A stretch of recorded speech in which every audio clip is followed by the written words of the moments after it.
Hello. Hi, welcome to the live class. Today our topic is compound nouns, which means nouns made up of two words. Specifically, the compound nouns that we're going to practice today are nouns made up of two words used in phrasal verbs. So, compound nouns that have a verb and also a particle. Yesterday, I celebrated Halloween a little bit. A lot of the kids in my neighborhood were celebrating Halloween, so that was interesting. It was nice to see all of the kids in their costumes. They looked very cute. And I was passing out some candy to them, and some of them were like, look, because I was wearing some fairy wings. I was wearing these. And so some kids were like, look, it's the candy fairy. I mentioned this just now, but our topic today is compound nouns, which is nouns made up of multiple words. In this case specifically, we're doing words that are made from phrasal verbs. So, for example, to take over and a takeover is a noun. I think you've probably seen some of these, so it will be like a good way to understand how it works. Yes, so Halloween is a very interesting holiday. Some people think that it comes from the Mexican Day of the Dead, but that's actually not true. This holiday has origins in Irish tradition. So if you live in the Northern Hemisphere, especially not in a tropical area, if you live somewhere like Ireland or like the United States, the end of the harvest is November, right? So Halloween, it's originally was Hallows Eve. And the idea was that people would carve faces on vegetables at the end of the harvest in order to not have bad spirits, but only to have good spirits. And then the Irish immigrants brought this tradition to the United States because we have a lot of Irish immigration. So there's a lot more details. You guys can probably find a better explanation of that, but that's my rough outline of like why we carve faces on pumpkins and like why it's called Halloween. So yeah. But in the past few years, it's gotten more common in other countries like Latin American countries as well.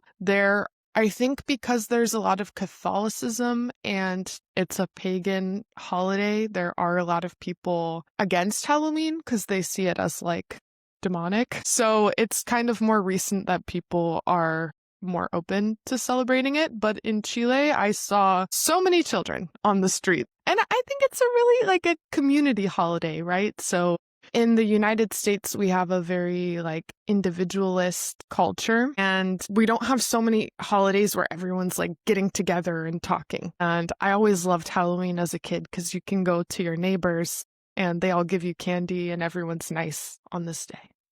Did I play any tricks when I was a child? I think once there's something called TPing, where if you buy toilet paper and you throw it in people's yards and cover it, but I never participated in that. I've seen houses where someone did that, but I personally was never much of a prankster as a kid. I just thought it was mean, like throwing eggs or something. And I feel like it was more common in movies. I don't think like kids I knew we were really happy to just get candy rather than like attacking people for Halloween. But I don't know, maybe some kids do that, but in my experience, it was like not that common to do. Okay, so today's topic is compound nouns. Compound nouns mean that the word is a noun. And remember, a noun is like a person, a place, or a thing. But that word has more than one word inside of it. So you have two words that create one object, person, place, or thing. I'm going to show you based on different themes. So some of you maybe use English for work, and we're going to start there. Okay, so all of this will also help you with phrasal verbs because all of these compound nouns actually also come from phrasal verbs. So I will read the list. We have a follow-up, a breakdown, a check-in, a catch-up, a run-through, and a write-up. And all of these can also be used as phrasal verbs, but if they are a phrasal verb, we do not have a dash or put the word all together. We have just the two words separated. So I will follow up with my boss. My boss broke down the topic for me. I checked in with my coworker. We caught up on the news. We ran through what we're going to say in the presentation tomorrow, or I wrote up a report. So all of these, if you're just using it as two separate words, you can also use it as a phrasal verb. But it's very common in English too to use them together as one noun. And hopefully this will help you actually remember phrasal verbs. So for example, a follow-up is something done after an initial action or meeting. And if any of you work in an English-speaking company or country, and you have an example of one of these, definitely write it in the chat so people can be helped by your example. So maybe you could say, we had a follow-up after the meeting because my boss told us a lot of confusing things, so we needed to follow up with him. A breakdown is like making something simpler in smaller pieces. So she gave us a breakdown of the cost of all of the services. And even if you don't work in an English-speaking country or you're not using English at work, you could also use some of these in other contexts. So to follow up with someone means to talk to them after your initial contact or communication. And a breakdown, you could ask for anything. Like imagine you request a service, like someone's going to build you a house and they tell you that will be $1 million. You can say, okay, can you give me a breakdown of the cost because I want to know how much am I paying for like every part of this house. Instead of only giving me the big number, I want a breakdown. I want you to tell me every little part and how much each thing will be. So you can use this as two separate words as a verb. He broke down the cost, and that will be like separating out. Or you can use it as a noun. He gave me a breakdown. So that's why I'm saying this will help you a little bit with the phrasal verbs, because you can use it as two separate words, or you can use it as a compound noun. It's the same as if any of you guys have ever seen someone say, I like to work out, or my workout is this. If you're wondering, okay, is it two separate words or do we put workout all together like one word? It actually just depends on the part of speech. So it depends if you're using it like a verb or if you're using it like a noun. To break down a sentence, yeah, exactly. I could say, let me break down, but remember when you're saying to break down a sentence, in that case, you're using it like a verb. So separate, break down as two separate words and use it as a phrasal verb.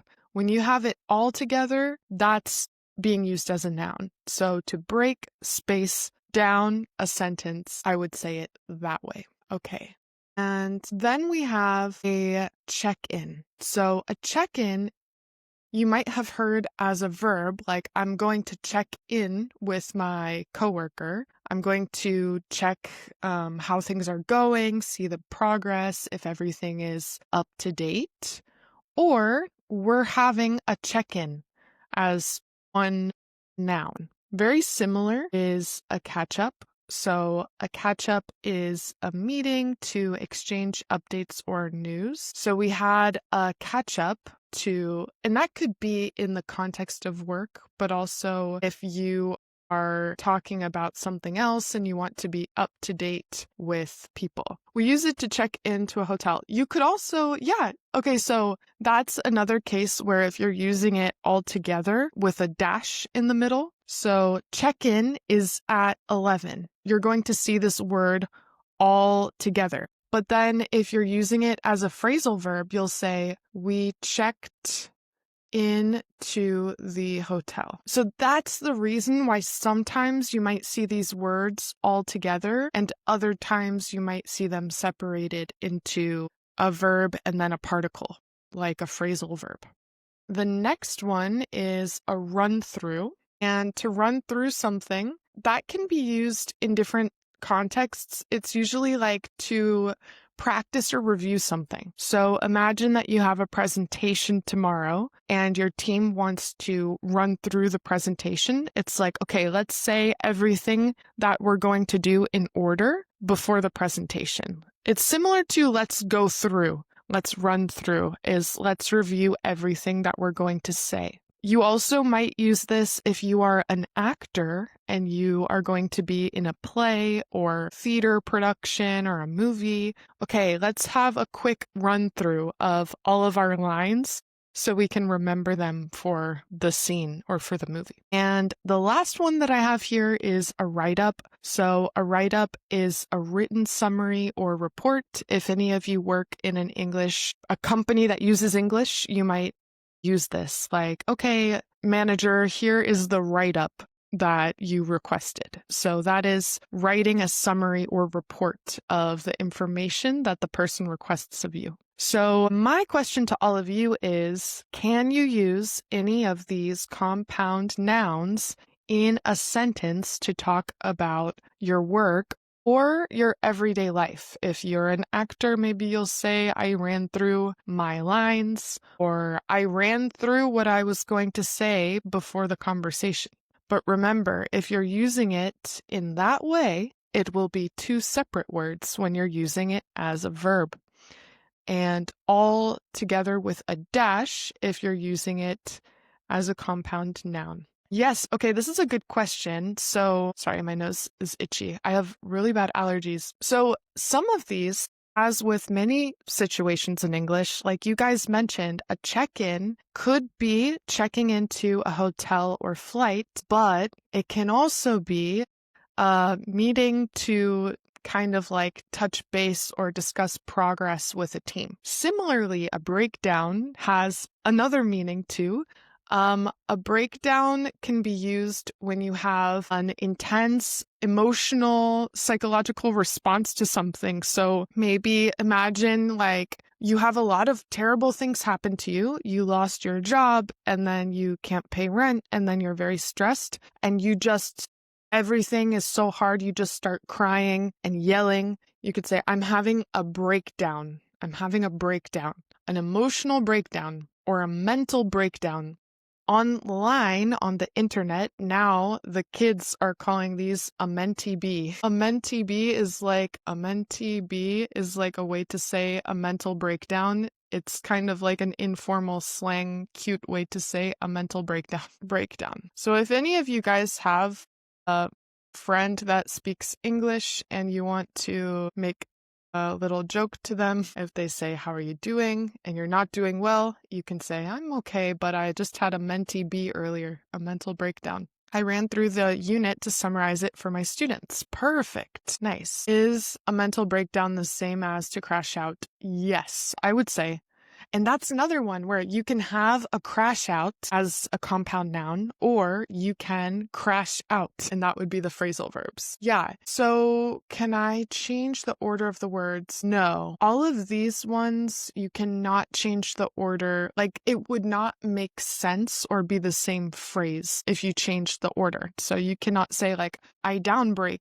In the phrasal verb, we always have first a verb and then some sort of particle like up, on, through, either a preposition or an adverb. So with phrasal verbs, we're always going to have the verb and then the other words like up, down, in, up, through. Yesterday, I finally delivered my boss a write-up about the meeting.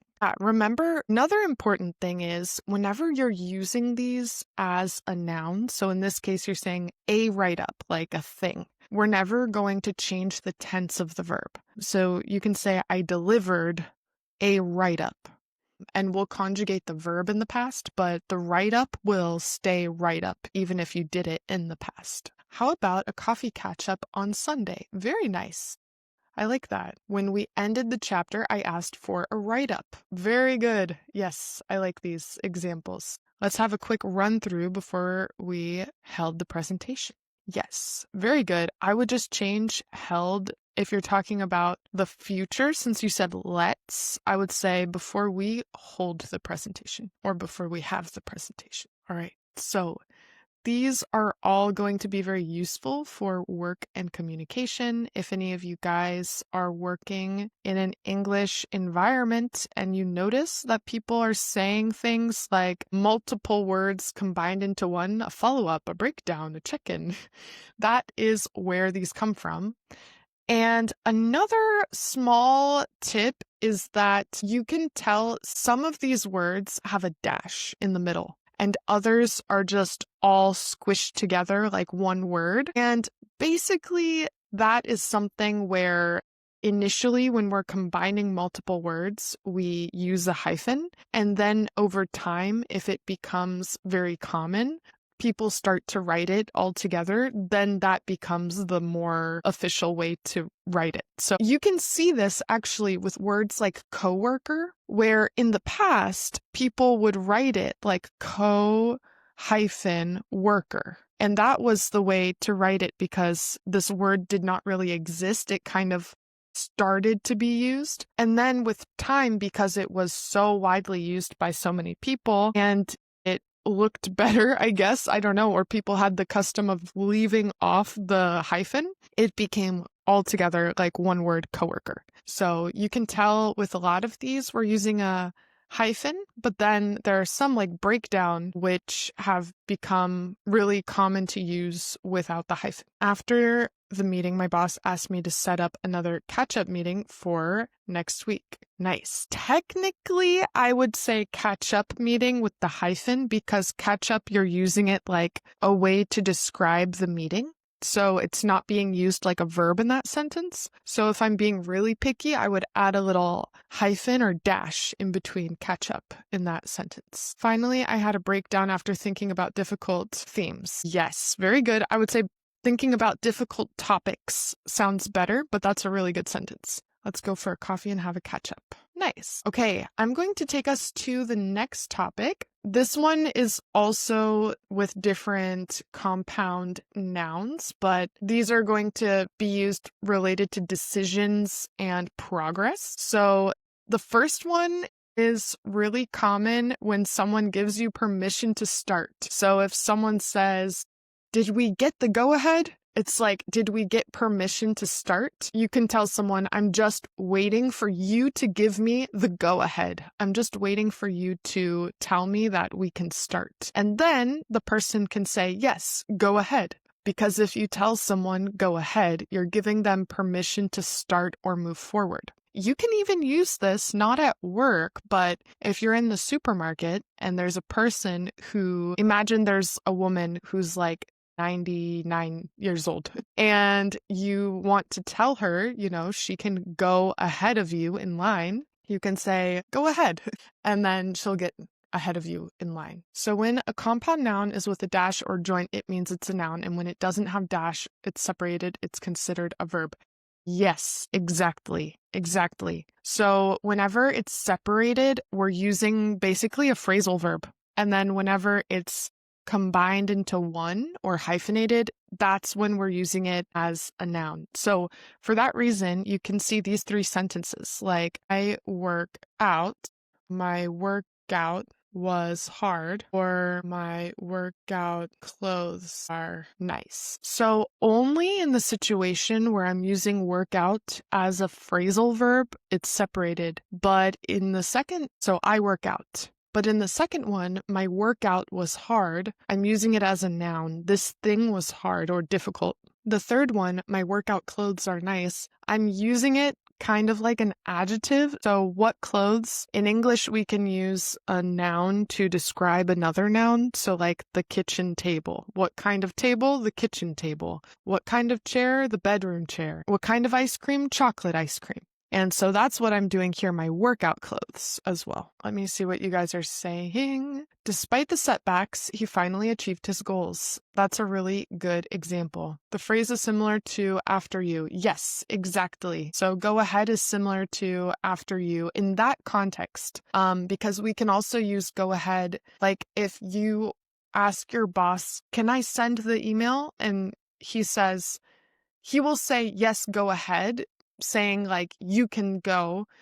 And he probably would not say after you in that context. But in the context of going in front of someone in the supermarket, those two will be interchangeable. They were given the go ahead and started the quiz.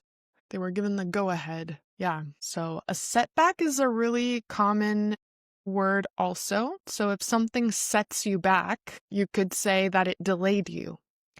I don't know why I'm thinking of like building a house today. This is, I guess it's like my non-work example. So someone's building a house and they could say, the rain really set us back a few weeks because we had a delay. So the rain really set us back. It delayed us. Or the rain was a setback. Another really common one that you guys will probably hear is a holdup. So a sentence that you can, or a question that you can remember to say, basically like, what's the delay is, what's the holdup? What's the holdup? It's basically like, why are you delayed? What's causing the delay? What's the holdup? So if you are planning for something and you are volunteering at at a charity, and you're supposed to be giving people blankets for the winter time, but the blankets are not there. You can say, hey, what's the holdup? We're waiting for the blankets. What's the delay? Like, why are the blankets not here yet? Okay, this is a good question. What's the difference between holdup and setback? Holdup is more just like something causing a delay. Sorry, I was held up in traffic, or there was a holdup with the supplies coming on time. So just in general to talk about a delay. And a setback is more used in a context where there's really a problem that pushed you back in time. I would say if it's something a little bit simpler, like I was stuck in traffic or the materials were not delivered, a holdup would be a good option in those situations, but a setback would probably be more related to a complicated situation where you have to reschedule things and push everything back in time. So that's what I would say. They are similar. They're both delays, but that's kind of the difference is setback is more of a problem in the process, kind of like a more involved conflict. For this example, we are held up in traffic would be the sentence. For that reason, you will probably see hold up used more in non-work situations, and setback could be used more frequently with work or government also, like there was a setback with the legislation, something that's a little bit more systemically complicated. You're holding up the checkout line. Hurry up. Yes, exactly.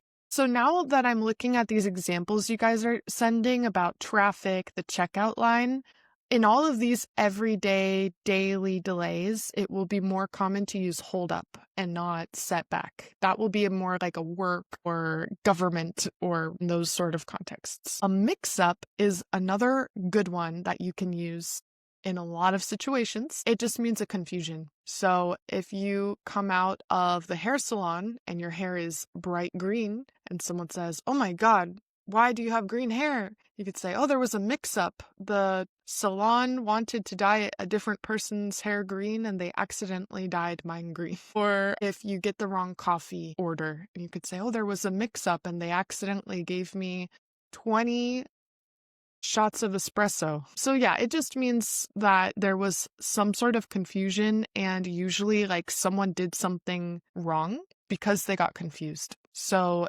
if you order something and they give you the wrong thing, it's very common to use this. There was a mix-up. The train suffered a holdup because of the weather. I'm sorry for the mix-up that I created. That's a good one. Yes. Yeah.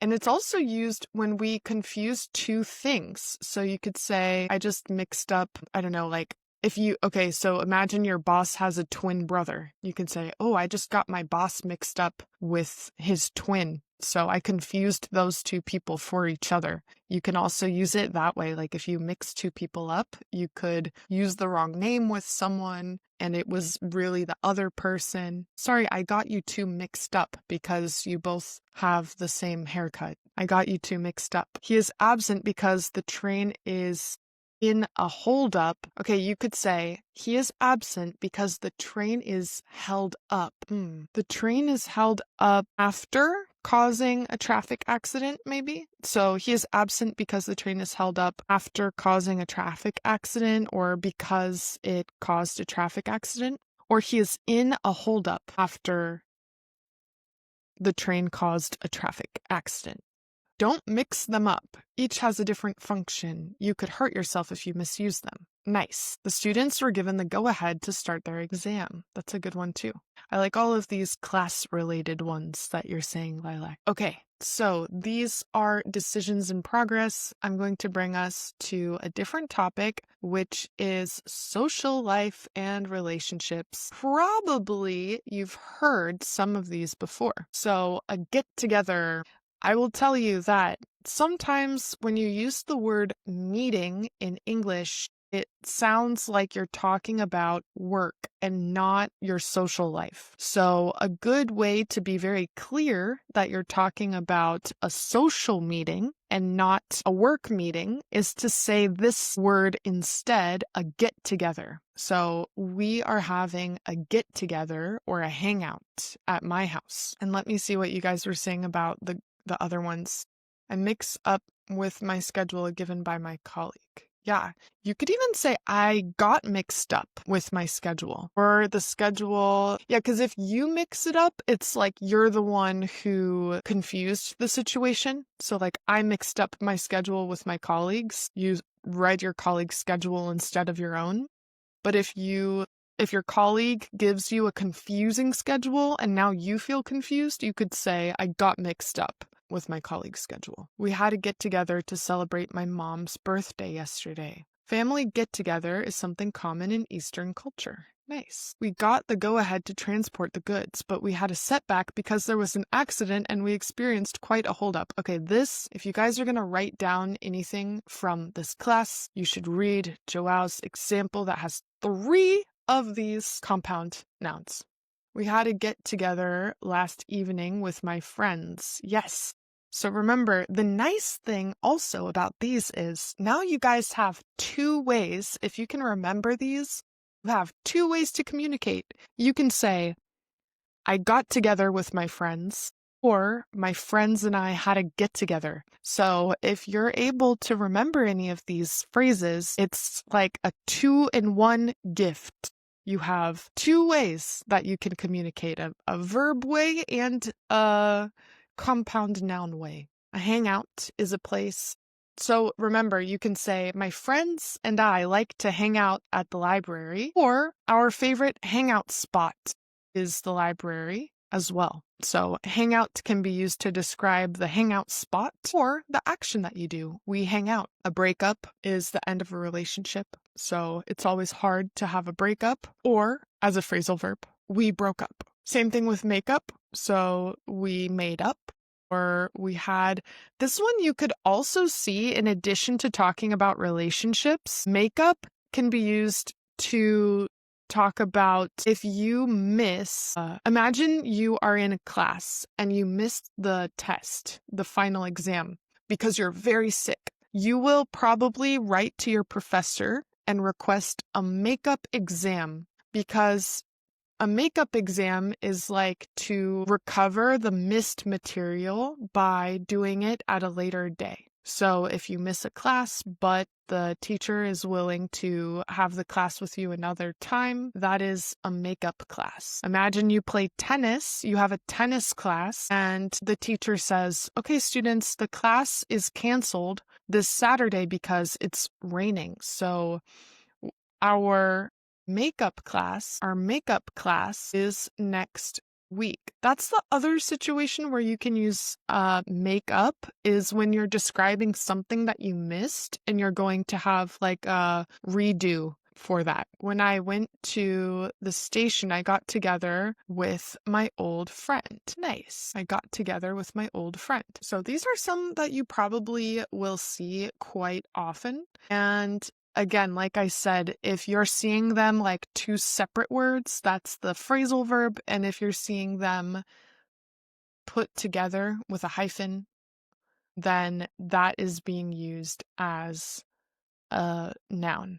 I will say, I did put a quiz on my Instagram story before, and I asked people like which one is correct. Work out like all one word or two separate words, or both.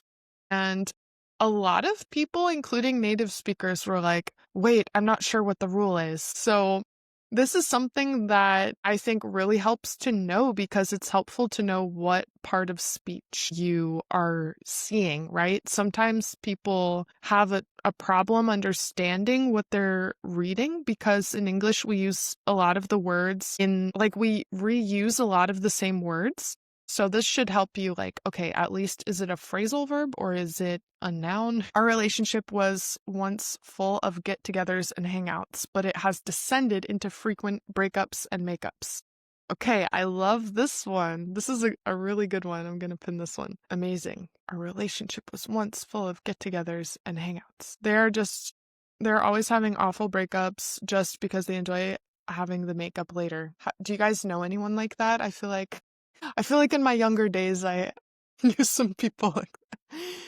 I was so happy after learning that my friends had a makeup. Yeah, nice. Yeah, because you can make up with a friend as well, not just with a romantic partner. Okay, I have another one. This will be the last one that I show you guys. These are just like some more everyday words that I think are useful and you can probably use. So the first one is a comeback. And this one, I'm sure you guys can think of a lot of examples of a comeback, because nowadays there are a lot of things making a comeback or having a comeback. Comeback is a return to success. For example, you could say, who's making a comeback? Maybe like, I don't know, the Backstreet Boys are touring after a long time of not touring, right? So they're making a comeback or having a comeback. They're becoming popular again. So that is a comeback. It's like to become popular or known again. You could also say that, yeah, like if there's anything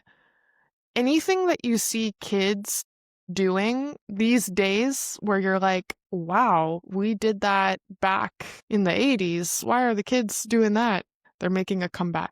Bangs are making an amazing comeback. I wonder if we'll see Maggie with a bang in the future.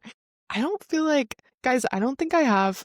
I feel like my forehead is kind of small, so it would be, I don't know if I'm like a bang. I have the face for bangs. I think it would make me look like a potato. Pencil skirts are a comeback nowadays. Yeah. Or I would say like it sounds a little better to say making a comeback or having a comeback would be like more common to use one of these verbs with it, that they're making a comeback or having a comeback. You are such a letdown. Okay, a letdown. This is a good one because I don't know if you guys know this song that I don't remember. It's like, don't, okay, I'll just sing it.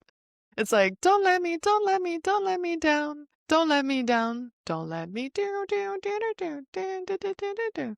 let me down. Or the Beatles song. That's like, don't let me down. Don't let me down.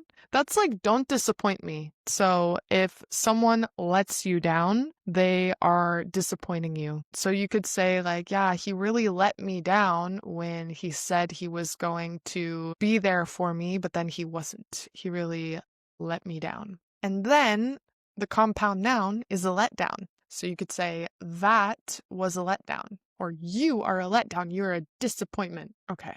So that's to let down. Giveaway. Yeah. So giveaway is a free gift or an obvious sign. These are two very different uses for the same word. I will give you the two. Yeah. Let me down slowly or let me down gently, maybe. So a giveaway that you might see on social media first, I'll mention this one, is if someone is giving things away for free, it's like free gifts. So sometimes you see like a brand on social media. Imagine McDonald's is having a giveaway and they say, comment and tag a friend. We are going to have a giveaway and give away one Big Mac to a random person, but you need to share on your story and comment something. So a giveaway is when a brand is giving things for free to people, usually like a prize or something like that. So that's one use of giveaway. Or yeah, like anytime that there's a company or organization or brand just like giving things to people for free, that is a giveaway. Now, it also has a different meaning. So yeah, it's like free presents, exactly. Giveaway also has a different meaning that is pretty different from that, and that is something that reveals the truth. So, for example, if you are lying about something, and my mom asked me, imagine I'm a teenager, and my mom asked me, Maggie, did you eat all of the chocolate in the house? And I come into the room and I'm like, no, Mom, I did not eat all the chocolate in the house. And then she said, well, you have chocolate all over your mouth. So that gave you away. Or the chocolate all over your mouth was a giveaway. It was like the thing that betrayed you, the thing that revealed really what happened. That was the giveaway. You could also say, for instance, let me think of another example with a giveaway. Yeah, if you're playing a game with your friends, like a guessing game, and one of your friends turned red during the game. And so you knew that they were like those games where one person is the intruder or one person is the one who is like their turn to be it or something. And that person turns red. You can say, you turned red. That was a giveaway. It's like that revealed the truth to me. Yeah, like your face failed you. Exactly. Your face, that was a giveaway. If you're in your English class, and sometimes in English class we play these games where it's like, okay, I'm thinking of a job and you have to guess what the job is. And I say, well, I studied law. You could say, okay, you're a lawyer. That was a giveaway. Like you gave away the answer when you told me that you study law. It's like you gave me the evidence. Yeah, exactly. So that is a giveaway. That's a good one to remember. I find that this is quite common to use. Like it's a good one if you guys want to try to incorporate it into your vocabulary. Something you might see in like movies, TV shows. So that's a giveaway. Then we have a takeaway. So a giveaway, we can think about it this way. A giveaway is what the person who is talking or giving is sharing with you. But then a takeaway is what you decide to take from the situation. So maybe in a meeting, you can say, okay, my main takeaway from the meeting was that we are really behind in having a lot of setbacks and we need to work together better as a team. That's like the main lesson that I'm going to walk away with. At the end of an English class, I can say, okay, what was your takeaway from today? And you can say, yeah, my takeaway from the English class today is that the past tense can sometimes be irregular or something. It's like, what is the lesson you're walking away with? Can we use giveaways when we give someone gifts? No, I would say giveaway has an idea of like distributing and it doesn't really matter who's receiving it. So if you give someone a gift and you are giving it to that specific person, I would say I gave it to that person. Because that's like the word to is showing that you decided specifically to give to that person.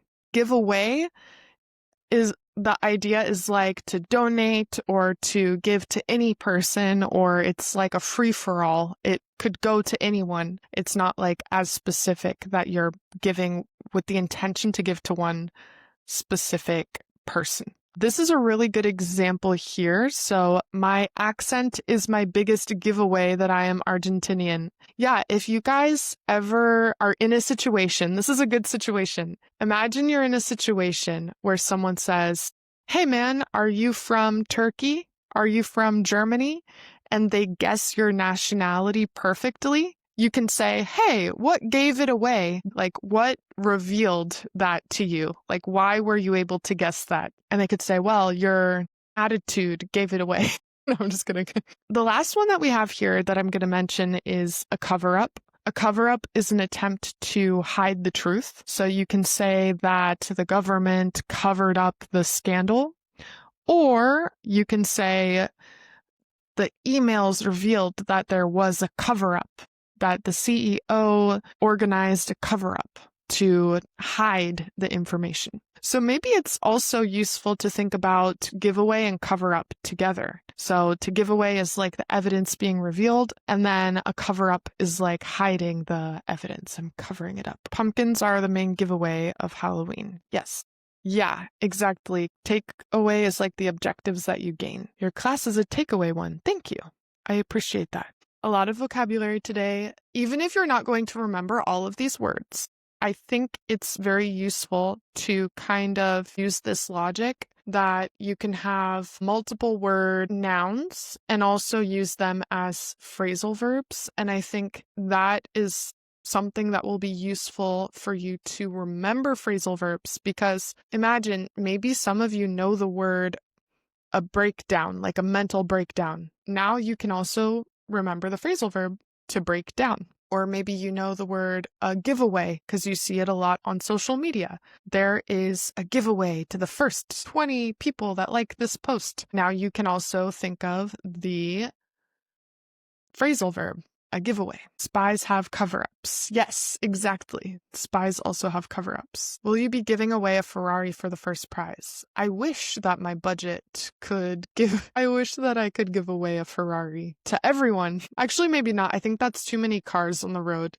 Maybe I wish I could give away renewable energy, high quality public transit to everyone. He didn't want to hurt her, so he had to give her a cover up. Can I put all phrasal verbs into a compound word? Let me think. Can you guys think of phrasal verbs that we're going to try to put into compound words? Let's think. I guess it depends. Sometimes some phrasal verbs can be used in multiple ways, right? So there are some phrasal verbs like to turn off the lights, But also, if something turns you off, it's like it makes you not interested in something. Usually it's used with like in a romantic situation, you're like no longer interested in someone, something about them, like you're kind of not interested in or like rejecting them. So I would say a turnoff in that context, but not in the context about turning off the lights. Like the lights had a turnoff. Like that wouldn't really work. So there might be some situations where one meaning of a phrasal verb is useful in this context of using it as a noun, but then like the other one doesn't really make any sense. A takeaway class. Okay, thank you guys. I'm glad maybe this is a good topic to make more videos about. I pretend to be a blue-collar worker, but that's just a cover-up. I'm actually a member of the Rockefellers. Okay, we need to talk more. Give us a chance to joining a university. That would be nice. I would love to give people the gift of education. I think that is like the gift that keeps on giving.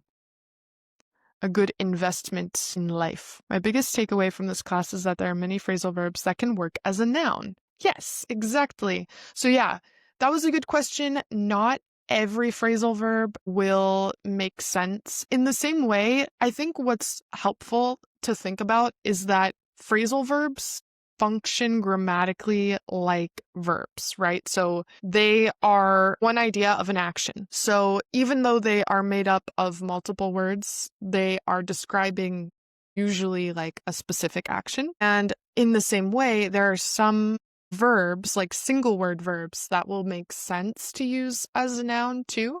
And then there are others that will not make as much sense. So I think that could also, yeah, a warm up or a cool down also. Yeah. A standoff or yeah, like for example, you could move out. Yeah, you could say a move out. His move out was, yeah, some of them definitely you would have to use a hyphen because it's like not an established word. This is a good question. My opinion about the Duolingo English proficiency test, I like the concept a lot because they are charging $60, I think. And I think it's a little bit more like $60 to $80 for 2 tests. I think it's $60 for 2 tests, if I'm not mistaken. I personally am in favor of proficiency tests being cheaper. So I love that there's a cheaper option compared to those tests that are like $200 or $300. I do think it's important to see, like, now a lot of really prestigious institutions are accepting the Duolingo proficiency test, which is nice because there are, yeah, like Harvard and Yale and like a lot of good universities are accepting it, which is good. I don't know as much about it. Like, I've only ever practiced with one student that took the Duolingo proficiency test, and the type of questions are very different from other proficiency tests. It's a lot of things like they show you a bunch of words, like some of them are fake and some of them are real, and you have to say what's a real word. It seems like a lot is based on vocabulary in that sort of way. I personally, they have a website with a practice exam, and I recommend taking the free practice exam and seeing what you think about the questions. Also, there are a lot of YouTube videos that show how to do the different sections. I have one student that passed it and like he did a good job, but yeah, I think it's important to, whenever you're taking any test like that, you have to practice for that specific test, like the types of questions that they'll ask you. Maybe yesterday we had a ding-a-ling in the subway. A ding-a-ling also a ding-a-ling has multiple meanings, I think. I am a famous Japanese singer-songwriter in Japan. Okay, awesome. That's cool. Nice. My God. Okay, I think that ding-a-ling guys, that's so funny. You can, after the class, search what that means. There was a ding-a-ling. What is the web page? I don't know the URL. I mean, just search like Duolingo test, practice test, or something like that. And like the website will come up. I took the free sample test and got a happy owl. Okay, nice. All right. Well, great job today, guys. I hope you have a good rest of your day. You can search what a ding-a-ling is. And I will see you in the next one. Maybe this is a good topic to continue growing on. So have a good rest of your day, and I'll see you guys next time. Take care. Bye-bye.